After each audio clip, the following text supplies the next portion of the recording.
The first relevant item of the agenda was a motion brought by the leader of the council, Councillor Don Davies, which was about bringing forward a governance reform working group who will look at our democratic structures to make sure that we are more transparent, more open and more accessible. This is one of the key things the new administration said when they started, was we need to be more open. So this group will look at that.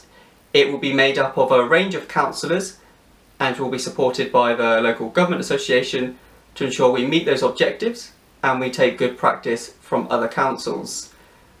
Now the intention is that this working group will provide a report with recommendations by September's full council meeting.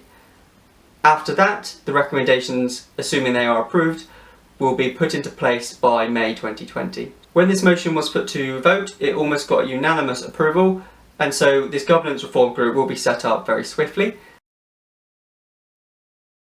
I used this as an opportunity to ask the leadership about the second swimming pool at Hutton Moor Leisure Centre. You might remember, in 2015 it was promised by the then administration that there would be a pool at Hutton Moor.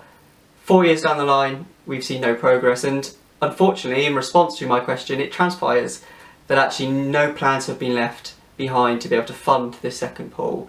So we're starting from scratch. That's 4 years wasted. It's incredibly frustrating, but my next steps are to speak to the leadership about how we put this as a priority on their agenda. Councillor Ian Parker from the Labour group also asked a question, and he was asking, why is 50% of our CCTV not working? And the leadership has responded that there are planned maintenance and upgrades to our CCTV, and we should see that shortly. Councillor Richard Tucker asked whether North Somerset Council would consider working closer with our town councils for putting new bins in our green open spaces, and pleased to say the answer to that is yes, so we will see how that materialises over time. Councillor James Clayton asked whether the new parking review will bring fairness to people who have to pay for parking in the district.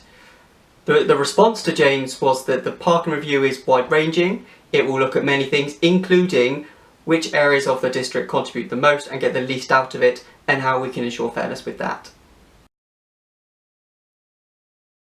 A significant item of the agenda focused on phase 1 of the Metro West works, which would allow the Portishead line to be reopened.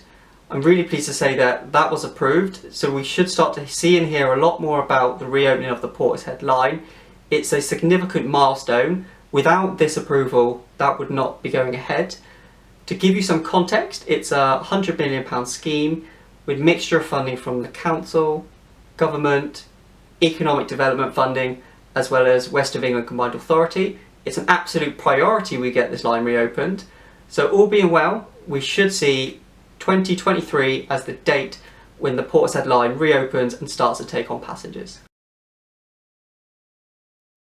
You may already know, but North Somerset Council has put a bid in to government to fund £100 million as part of the Housing Infrastructure Fund.